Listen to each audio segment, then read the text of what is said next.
O Brasil é um país racista, sim. O maior problema do racismo no Brasil é a negação. No Brasil, falar de racismo é feio, as pessoas não querem tocar no assunto. Ninguém quer discutir desigualdade social. Quando você fala de cotas, de ações afirmativas, as pessoas têm opiniões e opiniões diversas. Mas o problema racial não está somente aí e não é a cota que vai resolver o problema racial. Nós tivemos mais de 300 anos de escravidão. O Brasil foi o último país a terminar com a escravidão e terminou sem nenhuma estrutura do Estado, sem nenhum programa para realocar essas pessoas negras na sociedade. E durante gerações e gerações e gerações, os negros ficaram à margem da sociedade com muito menos acesso a bons empregos, à educação, ao ensino de base, ações que geram a igualdade. A injúria racial, as palavras, elas magoam, elas são um grande problema e as pessoas praticam essas injúrias raciais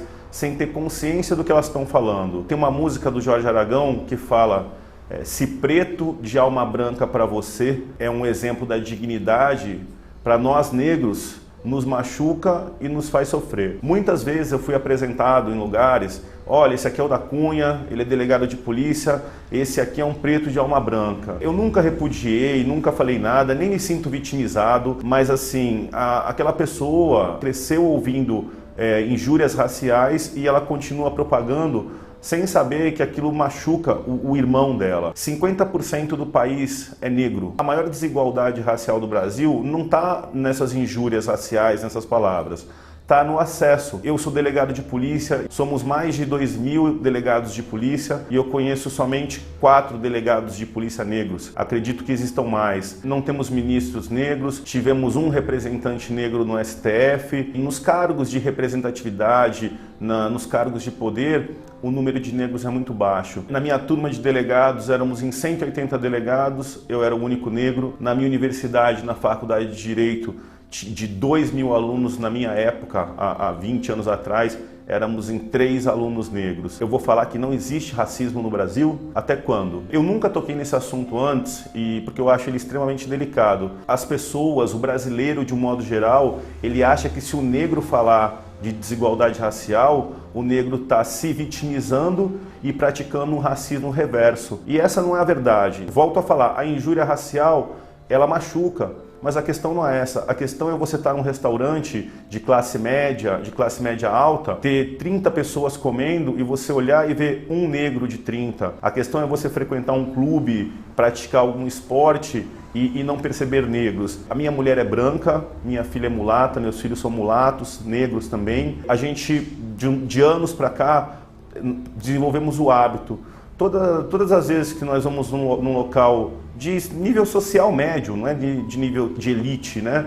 Nós procuramos contar e ver quantos negros tem no ambiente. A resposta é sempre a mesma. Eu sou o único ou tem mais um? O que eu acho importante, dentro agora do Dia da Consciência Negra, não é a gente tentar resolver o problema de uma vez só. Eu só queria que as pessoas pensassem, que as pessoas refletissem.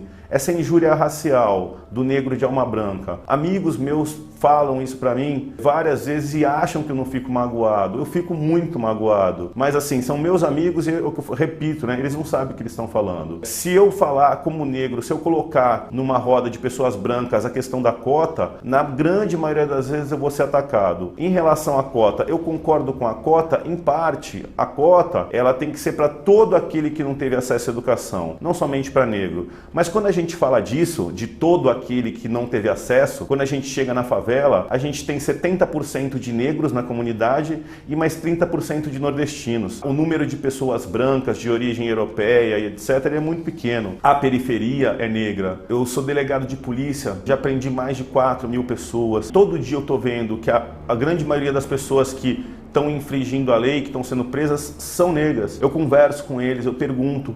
Eu falo, mas por que você está traficando? Por que você foi roubar? A grande maioria das respostas é a seguinte: doutor, eu tentei emprego, não consegui, eu tentei trabalhar, não consegui, eu tentei outros acessos, a minha família está passando fome, eu estou desesperado. Eu não estou negando que existe o criminoso, tem o criminoso negro e tem o criminoso branco, mas muitos daqueles que estão na margem da sociedade, eles vão praticar crime às vezes por desespero. O que o negro quer? O que eu gostaria como negro? Eu gostaria de educação de base. Está na hora de lá no ensino, na creche, no Fundamental 1, no Fundamental 2, até o ensino médio, os excluídos, negros, entre outras classes excluídas, terem direito à educação de base e conseguirem concorrer pela vaga de medicina da USP. O negro, ele não quer a vaga de medicina da USP na cota. A grande maioria dos negros não quer isso. Ele quer ter condições de competir. E o que mais me machuca, a parte mais delicada, os negros não gostam de falar da desigualdade racial porque, tirando os próprios negros, o restante do Brasil nega. Então, quanto mais você vence na vida, minha mãe é semi-analfabeta, meu pai é semi-analfabeto, eu passei pelo judô, pelo esporte, passei pelo exército, fui oficial do exército, sou delegado de polícia, tive cargos de chefia e sempre olhei para o lado e sempre estava sozinho.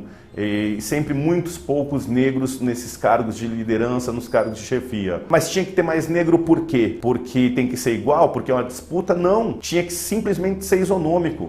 Tinha que ser automático. Se metade da população é negra, por que o negro está sempre na favela e na elite, nas lideranças o negro não está? Isso por si só mostra a desigualdade racial.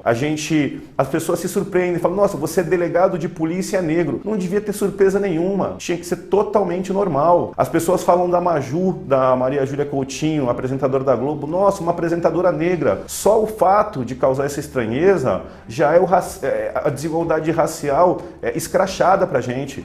E isso acontece o dia inteiro. Muitas vezes eu vou em lugares, as pessoas, nossa, você é delegado? Eu era delegado em Miracatu. 2 mulheres entraram correndo na delegacia, uma branca e uma negra. E eu estava parado na porta da delegacia. A mulher negra falou para mim, eu queria falar com o delegado de polícia. Eu falei, pois não, senhora, pode falar. Ela falou, não, com o delegado eu queria falar. Eu falei, pois não, senhora, pode falar. Ela falou, não, meu filho, você não... A negra falou isso para mim. Eu falei, senhora, eu sou o delegado de polícia. Quando eu falei isso, ela começou a gritar, aleluia, senhor, obrigado, senhor. A outra mulher branca se aproximou, ela falou assim, agora você vai ver, você me xingou, você me injuriou por causa da minha cor, olha agora, ele é negro também. Então assim, já acontecendo ali, a própria negra me discriminou sem nem perceber, porque eu era negro, ela não conseguia acreditar que eu era delegado.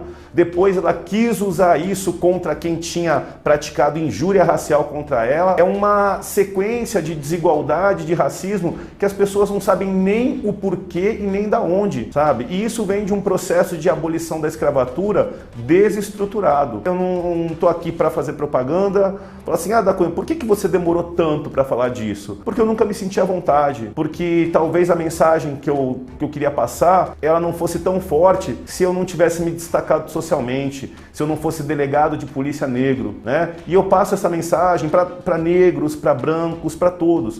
Vamos olhar para as minorias. Estatisticamente, a maior minoria que nós temos é a negra, mas temos outras minorias. E assim, as pessoas têm que ter o direito de sonhar.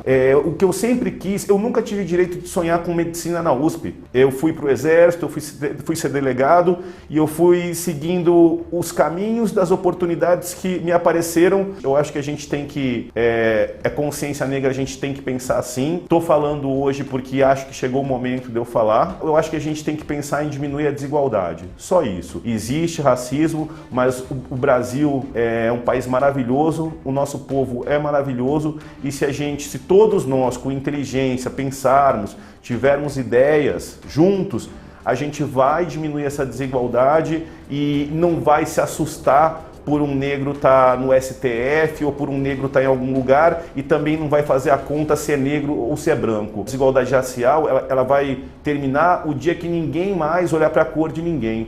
São raros os momentos que eu lembro que eu sou negro. As pessoas me lembram que eu sou negro, mas eu não lembro que eu sou negro e nem lembro que ninguém é branco ou negro. Eu lembro só que eu sou um ser humano. Mas quando eu olho para essas questões de educação, para tudo isso que a gente está debatendo, eu falo, infelizmente, existe a desigualdade racial e existe o racismo. Eu sou delegado de polícia, eu sou negro, injúria racial é crime e racismo é crime. Eu tô de olho nisso aí.